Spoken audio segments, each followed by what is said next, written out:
여러분 안녕하십니까? 안전지대 119의 안전지킴이 아나운서 이가희입니다. 우리들을 놀라게 하고 슬픔 속으로 빠뜨리는 모든 재난사고들은 우리가 방심하거나 부주의하는 바로 그 순간 곧바로 우리에게 들이닥치는데요.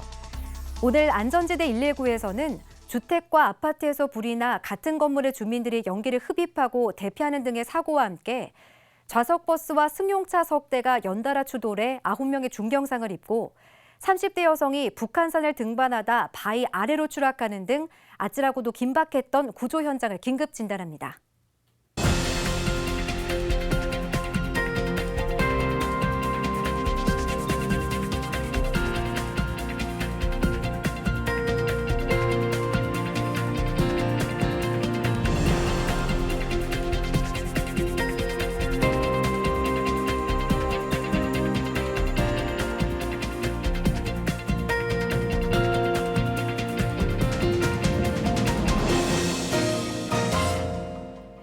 안전지대 119처럼 국민의 안전이 최우선인 전문가를 모셨습니다. 서울시립대 도시방재안전연구소 부소장 이영주 교수님입니다. 교수님 어서 오십시오. 네, 안녕하세요. 네. 이가희 아나운서님 혹시 11월 9일 이날이 무슨 날인 줄 아시나요? 안 그래도 교수님이 저 테스트 하실 줄 알고 있었죠. 안전지대 119 MC로 그 정도는 당연히 알고 있어야죠. 11월 9일은 소방의 날이잖아요. 네, 잘 알고 계시니까 참 좋네요. 네. 11월 9일은 올해로 벌써 53주년을 맞는 소방의 날 맞습니다.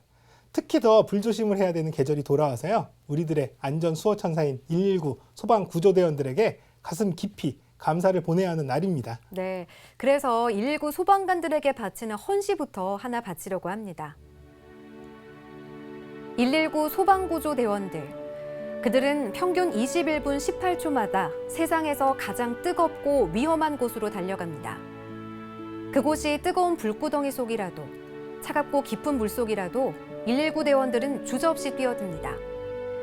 그 안에 위험에 처한 우리 국민이 있다면 말입니다. 구조의 손길을 뻗어오기를 기다리며 두려움에 떨고 있는 우리 이웃이 있다면 말입니다.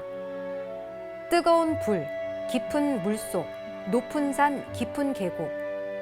그들도 속으론 무섭지만 뜨겁고 간절한 기도 하나 올리고는 겁내지 않고 위험 속으로 걸어 들어갑니다. 신이시여 한 생명을 구할 수 있는 힘을 저에게 주소서. 그리고 신의 뜻에 따라 저의 목숨을 잃게 되면 신의 은총으로 제 아내와 가족을 돌보아 주소서. 소방관님들 참으로 고맙습니다. 우리들은 소방관의 묘비에 커다랗게 적을 겁니다. 이 시대의 진정한 영웅이라고 말입니다. 학생들을 저런 안전지킴이 소방관들이 되라고 가르치고 있는 한 사람으로서요. 네. 소방관들이 다치는 소식을 들을 때마다 정말 찹찹한 마음을 줄 데가 없습니다. 네. 교수님, 이렇게 소방관들의 노고를 치하하는 것도 무색하게 많은 화재 사고가 발생했는데요. 주택과 아파트에서 화재가 나서 인근 주민들이 연기를 흡입하고 대피하는 소동이 있었습니다. 끊이지 않는 내 집에서의 화재 사고, 이유가 무엇이고 또 예방법은 무엇인지 짚어주시죠. 네, 요즘은 날씨가 쌀쌀해지면서요. 전국 곳곳에 건조주의보가 내렸습니다. 네. 따라서 다양한 화재 사고들이 연이어 일어나고 있는데요. 특히 가장 안전해야 할 내 집안에서의 화재, 무엇이 문제일까요? 원인 중에 가장 큰 이유를 꼽자면 당연히 부주의입니다. 네. 문제는 주택이라든지 아파트에서 화재가 나면 나뿐만 아니라 남에게도 큰 피해를 줄 수 있어서 더욱 조심해야 되는데요. 이처럼 가장 안전해야 할 내 집이 화재에 노출되고 있지 않은지 잘 점검해 보고요. 또 위험성을 짚어보도록 하겠습니다. 새벽 2시 41분, 서울 도봉구 방학로길에 있는 주택 2층에서 불길이 치솟고 있습니다. 엄청난 화염에 119 소방대원들은 현장 도착 즉시 방수포를 쉴 새 없이 쏘고 있는데요.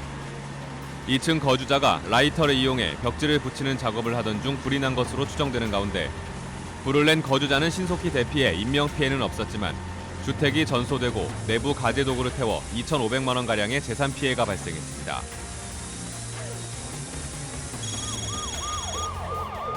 밤 9시 34분 서울 서초구 신원동의 아파트에서 시커먼 연기가 뿜어져 나옵니다. 아파트 2층 안방에서 일어난 화재로 연기가 위층으로 타고 올라가 5층과 6층의 주민 5명이 연기를 흡입해 병원으로 옮겨졌는데요. 밤시간 갑작스러운 아파트 화재로 주민들이 놀라 대피하는 소동이 있었지만 다행히 주민들과 소방대원의 차분한 대처로 큰 피해는 발생하지 않았습니다. 많은 사람들이 모여 사는 공동주택 아파트, 불조심에 더욱 각별한 주의가 요구됩니다.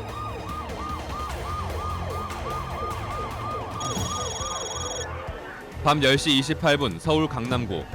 나무 사이로 보이는 고물상 가건물에서 시뻘건 불길이 치솟고 있습니다. 화염에 뒤덮인 가건물은 불길이 워낙 세 진압조차도 쉽지가 않은데요. 급히 출동한 119 소방대원들이 물대포를 쏘아대지만 근처에 나무가 많아 쉽게 번진 불은 3시간이 넘게 타들어갔습니다. 고물상 직원이 임시 거주막사 옆에 피워놓은 모닥불이 쌓아놓은 폐자재로 옮겨 붙으면서 불이 커진 것으로 보고 경찰과 소방당국은 정확한 화재 원인을 조사하고 있습니다. 다행히 인명피해는 없었지만 하마터면 일대가 큰 피해를 입을 뻔한 아찔한 화재 현장입니다. 네, 새벽에 라이터로 벽지를 붙이려다가 소중한 보금자리를 모조리 날린 사고를 보니까 정말 안타까우면서도 또 한편으로는 거주자나 인근 주민들이 다치지 않아서 다행이다라는 생각이 들었어요. 그런데 그 새벽에 왜 벽지 작업을 했을까 싶기도 한데 이 벽지가 불에 잘 타는 종이면 확실한가 봐요. 네, 맞습니다. 벽지도 또 여러 종류가 있는데요. 네. 이 중에서 화재에 강한 방염벽지라는 게 있습니다.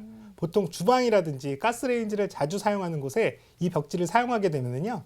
불티라든지 불똥으로 인해서 불이 붙어서 화재 사고로 이어지는 위험을 미연에 차단할 수가 있습니다. 네. 또 불에도 좀 더 안전한 벽지가 있으니까요. 잘 알아보시고요. 벽지를 잘 고르시는 센스 발휘해 보시기 바랍니다. 센스 있게 골라야겠네요.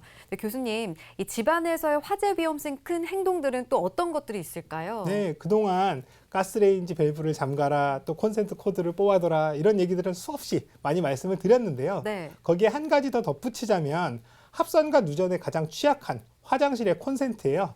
물이 튀지 않도록 뚜껑이 있는 콘센트를 설치하는 것이 아주 중요합니다. 네. 또 날씨가 추워지면서 전기 매트라든지 온수 매트 이런 것들 많이 사용하시게 되잖아요. 네. 역시 조심하셔야 되는데요. 깜빡 켜놓고 외출하셨다가는 바로 화재로 이어질 수가 있습니다. 맞아요. 저도 전기 매트 잘 사용하는 편인데 가끔 깜빡하고 그냥 켜놓고 외출할 때가 있거든요. 네. 정말 조심해야겠습니다. 네, 그리고 양초라든지 성냥, 라이터 이런 것들은 당연히 아이들 손에 닿지 않는 곳에 두는 것이 좋겠습니다. 맞습니다. 날씨가 쌀쌀해지면서 전기 사용이 늘고 있는 만큼 각별한 주의가 필요하겠습니다. 저녁 7시 하남시 초이 삼거리 일대가 사고 차량으로 얽혀 혼잡을 빚었습니다.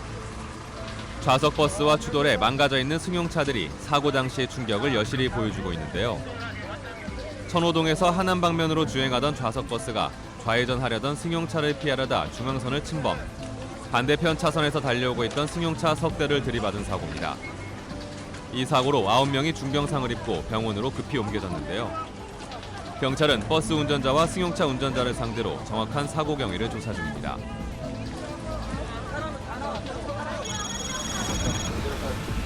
새벽 3시 17분 강변북로 일산방향 도로에 승용차가 완전히 뒤집어진 채 있습니다. 승용차가 혼자서 전복된 사고인데요. 다행히 구조대원들의 신속한 구조로 운전자는 크게 다치지 않은 것으로 전해졌습니다. 경찰은 운전자를 상대로 음주 등 다방면으로 사고 경위를 조사 중입니다.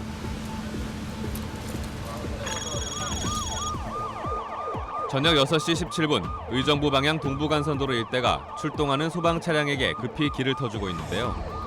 도로를 운행 중이던 차량의 엔진룸에서 불이 났다는 신고를 받고 신속히 현장으로 출동한 119 소방대원은 갓길에 세워진 차량 안 상태부터 신속히 파악한 후 진압에 나섰습니다. 다행히 운전자는 미리 대피해 인명피해는 없는 것으로 전해졌습니다. 퇴근 시간으로 혼잡한 도로 상황이었지만 시민들의 길터주기가 빛을 발하던 순간입니다.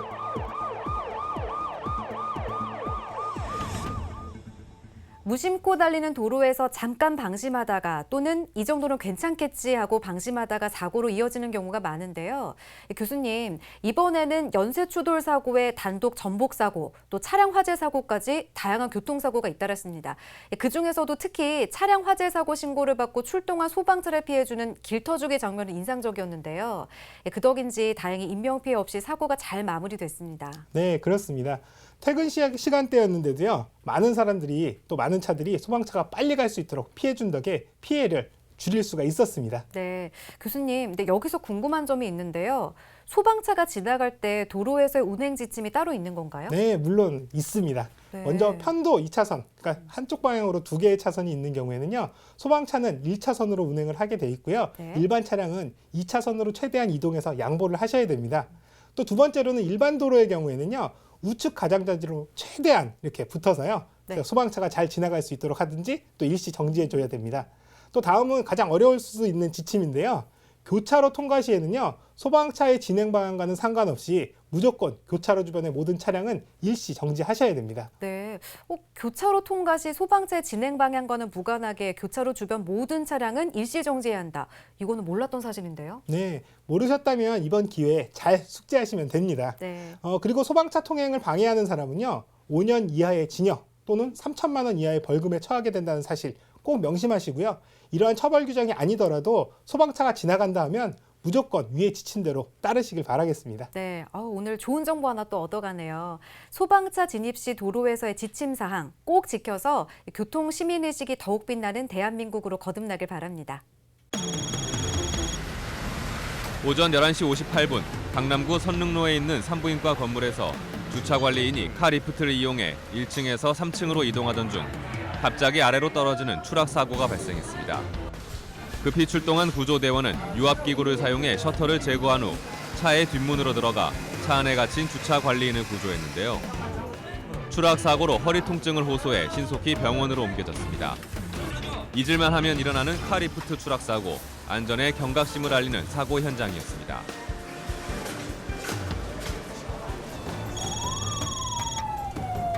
저녁 7시 24분 서울 종로구 명륜길 주택 앞 내리막길에서 사람이 트럭과 주택의 대문 사이에 끼이는 사고가 발생했습니다. 사고는 택배 기사가 배송 업무 중이던 택배 차량의 사이드 브레이크 제동을 확인하지 않은 채 내리다 내리막길에서 차량이 밀려 대문과 차량 사이에 끼이는 아찔한 사고가 난 것인데요. 이 사고로 택배 기사가 가벼운 부상을 입어 병원 치료를 받았습니다. 빈번히 일어나고 있는 차량 브레이크 부주의 사고, 운전할 때나 주차 시 각별히 주의해야겠습니다. 오후 3시 6분 북한산 3호 바위에서 삼천사 방향 300m 지점에 30대 등산객 여성이 쓰러져 있습니다. 여성은 북한산 하산 중 등산로를 착각해 계곡 쪽 2m 높이의 바위에서 추락하는 사고를 당했습니다. 이 사고로 30대 여성이 얼굴과 팔, 허리 등의 통증을 호소해 119 산하구조대원의 지시에 따라 소방 헬기를 이용 병원으로 안전하게 이송됐습니다. 쌀쌀해진 날씨에 등산객들은 산행에 더욱 주의를 기울여야겠습니다. 네, 기계식 주차장에서의 사고, 어린이며 어른할 것 없이 위험에 노출되고 또 사고가 자주 일어나고 있는데요. 이 카리프트 사고, 왜 일어나고 또 예방법은 없는 걸까요, 교수님? 네, 주차타워는 엘리베이터 형식으로 주차를 할 수 있는 자동 기계식으로 지어진 건물을 말하는데요. 네. 면적에 비해서 최대한 효과적으로 주차 공간을 확보할 수 있어서 주차 공간이 부족한 우리나라와 또 일본 같은 경우에도요. 효과적으로 주차 공간을 확보할 수 있어서 계속 증가하는 추세를 보이고 있는데요. 그런데 왜 주차타워에서 안전사고가 끊임없이 발생을 할까? 이 이유는 바로 기계식으로 또 자동으로 움직이기 때문입니다. 교수님, 기계식이면 오히려 편리하지 않을까요? 네, 물론 기계식이기 때문에 또 자동으로 움직이기 때문에 편리한 반면에 또 철저하게 사용법을 숙지하지 않으면 사고가 나기 쉽습니다. 그렇군요. 보통 기계식 주차장은 관리인을 두고 관리인이 운영하게끔 하는 것이 원칙인데요. 되게 비용 문제로 이렇게 별도의 관리인을 두지 못하는 경우들이 많습니다. 따라서 주차장 카리프트 사고는 기계 결함도 물론 있지만 이것보다는 부주의에서 오는 경우가 많은데요. 기계식 주차장 카리프트 이용 시에는 반드시 안전수칙을 지키셔야 하는데요.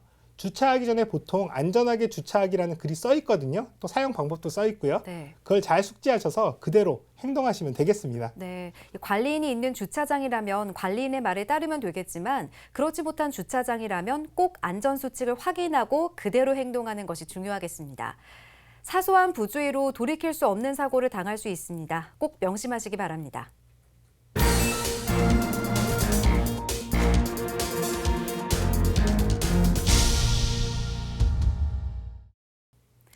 이번에는 안전한 생활을 위해 안전수칙을 속속들이 알아보는 안전연구소 알아야 산다 시간인데요. 오늘 이 시간엔 바깥 기온이 쌀쌀해지면서 어르신들이 실내나 야외 활동할 때 주의해야 할 점에 대해서 짚어볼 텐데요. 겨울철이 다가오면서 안전에 주의해야 할 부분이 많다면서요, 교수님? 네, 그렇습니다. 날씨가 추워지면서 실내 활동이 잦아질 수밖에 없는데요. 네. 그래서 노인분들의 겨울철 실내 안전에 대해서 말씀을 드리겠습니다. 네, 이 교수님, 날씨가 추우면 일단 집안에서 난방을 하게 되는데 이 난방 시에도 주의할 점이 많은 걸로 알고 있어요. 네, 맞습니다. 추워지면서 전기장판, 또 전기 히터 등 각종 난방기구들을 자주 또 많이 사용하게 되는데요. 네. 어르신들 전기장판 사용으로 화상을 입는 경우가 많습니다. 저온 화성으로 병원을 찾는 분들도 많다고 합니다.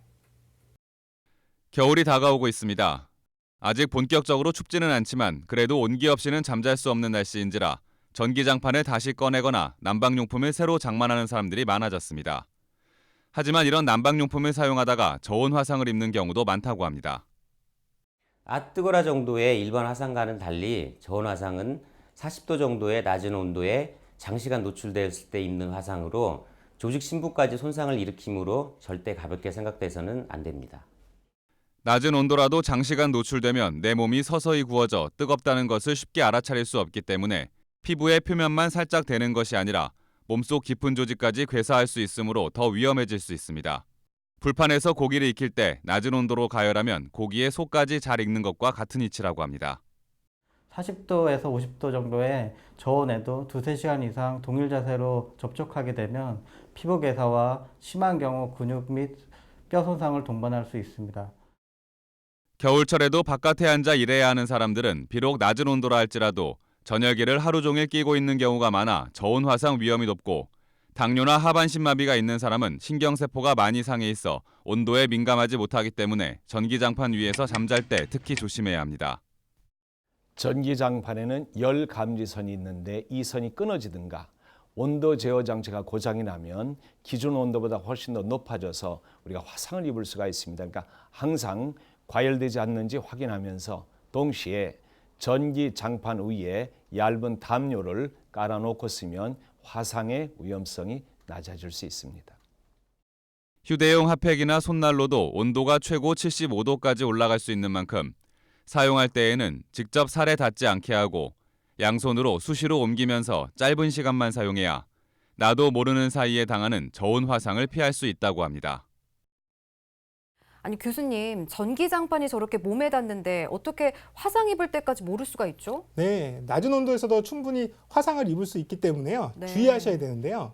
저온 화상은 40도 정도의 온도, 저온에서 자각 증상 없이 장기간 노출되었을 때 피부 속에서 생기는 화상을 말하는데요. 실제로 한 대학병원에서 9년 동안 저온 화상 치료를 받은 환자를 분석해 본 결과를 보면요. 80% 이상이 3도 이상의 중화상을 입은 것으로 나타났습니다. 그렇군요. 그렇다면 이 낮은 온도임에도 불구하고 전기장판 저온 화상을 입는 이유는 뭔가요? 네, 술에 취해 정신을 잃어서 움직임이 없거나 또 네. 수면 중이거나 또 어르신들 중에는 당뇨병을 앓고 계신 분들도 계신데요. 당뇨병 질환이 있다면 감각이 무뎌져서 화상을 입을 수가 있습니다. 네. 처음에는 화상에 대한 통증이 생기지 않고 또 약간의 혈액순환이 되지 않아서 창백해 보일 수 있는데요. 실제로는 피부에 분포되어 있는 신경세포 등이 죽은 상태이기 때문에 감각을 잘 느끼지 못한다고 합니다. 저온 화상의 증상으로는 단순한 피부 색깔의 변화, 통통, 발적, 수포 형성 등을 들 수 있겠습니다. 하지만은 조직의 심부까지 손상을 일으키는 경우가 많습니다. 이 겨울철 난방용품 사용 정말 주의해야겠습니다. 그렇다면 교수님, 전기장판 말고 화상에 또 주의해야 하는 것들이 있을까요? 네, 또 있죠. 전기장판뿐만 아니라 핫팩, 또 온수매트 등에서도요. 저온 화상의 위험이 있을 수 있기 때문에 낮은 온도로 하더라도요. 주의해서 사용을 해야 하고요. 또 술을 마시거나 피곤한 상태에서 그대로 있게 되는 경우에도요. 화상을 입을 수 있기 때문에 자동 온도 조절 장치 등을 사용하시는 것이 훨씬 효과적입니다. 네. 또 일교차가 심해지고 날씨가 점점 추워지면은요. 어르신들이 쓰지 않던 전자기기들을 꺼내서 사용할 때에도 사용이 잘 되는지를 먼저 잘 확인하신 후에 사용하시는 것이 안전하겠습니다. 또 어르신들뿐만 아니라 누구라도 안전에 신경을 써야겠죠. 네. 또 자칫 오래된 제품을 사용하려고 할 때 폭발과 같은 위험이 있을 수 있기 때문에요. 역시 항상 주의하셔서 사용하셔야 됩니다. 네, 겨울철 우리 어르신들이 조심하셔야 할 게 참 많은데요. 그러면 이 전기 제품에 의한 저온 화상만 조심하면 될까요? 뜨거운 것만 조심하시면 절대 안 되고요. 네. 추운 겨울에 발생할 수 있는 가장 위험한 질환이 바로 동상인데요. 동상은 신체가 추위에 노출돼서 세포, 그다음에 수분이 얼거나 세포의 구조적 파괴, 또 미세혈관의 막힘 등으로 조직의 손상이 일어나는 질환입니다. 네. 저는 일상생활에서 설마 동상에 쉽게 걸릴까 이렇게 우습게 생각했었는데 절대 쉽게 볼 게 아니군요. 네, 그렇습니다. 동상, 이게 정말 무서운데요. 차가운 기운이 몸을 위축시켜서요. 혈액순환을 방해하기 때문에 오는 증상인데 전문 산악인인 엄원길 씨도 동상으로 인해서 발가락을 절단했다는 이런 소식을 들은 적이 있는데요. 네. 그 정도로 일반인들은 방심하시면 위험한 것이 동상입니다. 네, 이 가볍게 생각하면 큰 코 다치는 동상, 예방법 좀 짚어주시죠. 네, 추운 겨울 야외에서 활동할 때는요. 가급적 피부가 직접 추위에 노출되지 않도록 꼼꼼하게 보온에 신경을 써주셔야 되고요. 네. 또 발은 혈액순환이 잘 안 되는 부분이기 때문에 양말을 꼭 신어주셔야 됩니다. 네. 또 손과 귀도 모자라든지 귀마개 등으로 보온을 해주시는 게 좋겠고요. 하지만 또 동상에 걸렸다 싶으면요. 빨리 응급처치를 하시는 것이 중요한데요. 동상에 걸린 부위를 약 40도씨 정도 되는 따뜻한 물에 담가서 30분에서 60분 정도 천천히 충분히 녹여주셔야 됩니다. 네. 긴 시간 추위에 노출되어 있던 몸이기 때문에 낮은 온도는 별로 효과가 없다는 것들 명심하시고요. 꼭 40도 정도의 따뜻한 물에 담가서 녹이시는 것 기억하시기 바랍니다. 네. 교수님, 어르신들은 또 혈압 있는 분들이 많으시잖아요. 역시 야외 활동할 때 조심하셔야겠죠. 네, 그렇습니다. 겨울철에는 실내와 야외 온도차가 크기 때문에요. 실내에서 충분히 준비 운동을 하시고 야외 활동을 하시는 것이 좋겠습니다. 네.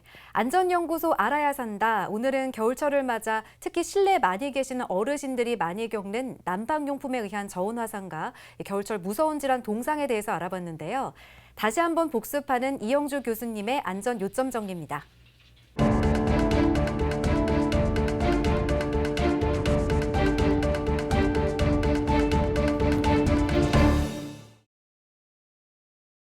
오늘 말씀드린 저온 화상이 노인분들이나 병환으로 오래 누워 계시는 분, 그리고 또 당뇨 같은 질환으로 감각이 무뎌지신 분들은 특히 조심하셔야 하는데요. 난방용품, 특히 전기장판이나 온수매트를 사용하는 경우에 저온 화상이 정말 위험합니다. 낮은 온도라도 장시간 사용을 하면 깊은 화상까지 입을 수가 있습니다. 또 조심하셔야 할 겨울철 무서운 질환으로는요, 동상을 줄 수가 있는데요. 동상을 예방하기 위해서 보온에 특히 신경을 써주셔야 됩니다. 만약 동상에 걸렸을 경우에 40도 정도의 따뜻한 물에 동상 걸린 부위를 30분에서 약 1시간 정도 담가서 녹이시면 좋겠습니다.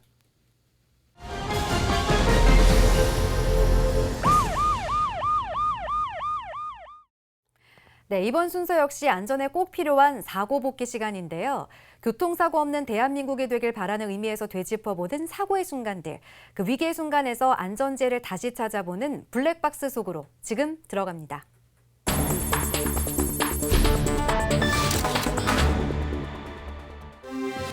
차량 통행이 다소 뜸한 지방도로입니다. 잘 달려가던 저기 앞 흰색 차량, 슬금슬금 눈치를 보더니만 차가 없다고 반대편 차로로 핸들을 그냥 꺾어버리는데요. 이보세요. 위험합니다. 위험하다고요. 차 없다고 반대 차로로 간다면 옆집에 사람 없다고 거기로 출퇴근할 겁니까? 당장 서세요. 거기. 위험한 역주행 운전입니다.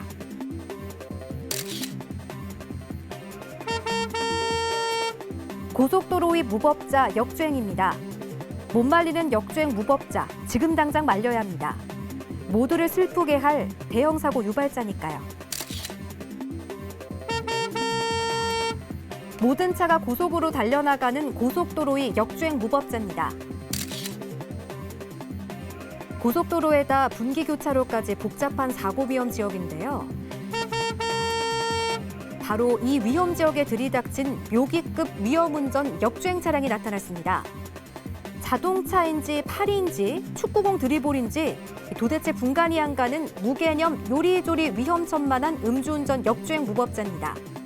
대체 무슨 술을 어떻게 드셨는지 주사치곤 위험하기 짝이 없는 사람 잡을 주치의 난폭의 역주행 무법운전입니다. 영동고속도로인데요. 이번에 나타난 역주행 무법자는 대형 버스입니다. 많은 승객들을 실어 나르는 고속버스가 고속도로에서 역주행이라니 그저 말문이 막힐 뿐입니다. 지금 당장 정지하세요. 대체 어떡하자는 건데요? 이번에는 터널안 역주행입니다.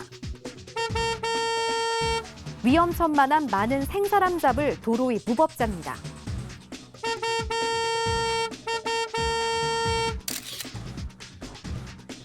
저속으로 살금살금 다가오고 있는 흰색 차.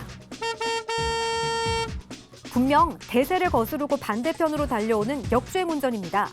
급류를 거스르며 올라가는 연어떼는 장엄하기만 한데 도로 위를 거슬러 가는 역주행 당시는 그저 위험하기 짝이 없는 도로 위 무법자로만 보일 뿐입니다. 왼쪽 차로가 꽉 막혀 있는데요. 근데 이게 뭡니까? 왼쪽이 막힌다고 핸들 꺾어 반대편으로 넘어와 역주행해서 오는 네컷차입니다. 사고 수습 가려다가 본인 차 역시 사고차 된다는 사실 깜빡 잊으셨나 보네요.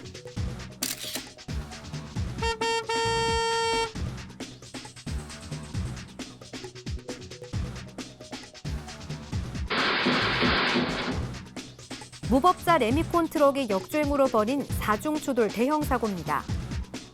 운전자의 정신 상태까지 의심케 하는 죄 없는 생사람들을 잡은 도로의 무법자 레미콘 트럭의 역주행 초대형 사고입니다. 태어난 고향을 찾아 거슬러 올라가는 연어는 장엄한데 이 도로를 거슬러 역주행하는 자동차들은 무슨 생각인 걸까요? 네, 요즘 생활 속에서 역주행이라는 단어를 많이 써서요. 역주행이 별로 이렇게 나쁜 단어가 아니라고 생각하시는 분들이 많은데요. 네. 안전 측면에서 역주행, 도로주행 교통 수칙을 완전히 무시한 죽음의 질주다라고 생각하시면 될 것 같아요. 역주행은 운전자 본인 목숨뿐만 아니라요. 타인의 생명과 그의 가족의 행복까지도 한꺼번에 없애버리는 용서받지 못할 또 후회할 수도 없는 행위입니다. 역주행 운전은 교통사고가 아니라 오히려 살인에 가깝다고 말할 수도 있겠습니다. 네, 여러분의 안전생활에 도움이 되는 알짜 정보를 알려드리는 시간이죠. 네, 하나도 놓치지 마시고요. 수첩에 잘 메모해 두시기 바랍니다. 사고 없는 대한민국을 위해 재난구조 일선에서 땀을 흘리는 천만 시민의 든든한 안전지킴이 119 소방대원이 알려주는 따끈따끈한 쏙쏙 안전지식입니다. 안전 핫클릭!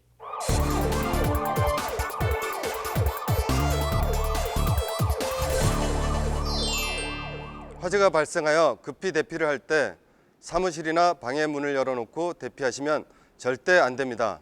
화재 발생 시 불이 순식간에 번지는 것을 막기 위해서라도 사무실이나 방의 문은 꼭 닫아두고 대피하셔야 되겠습니다.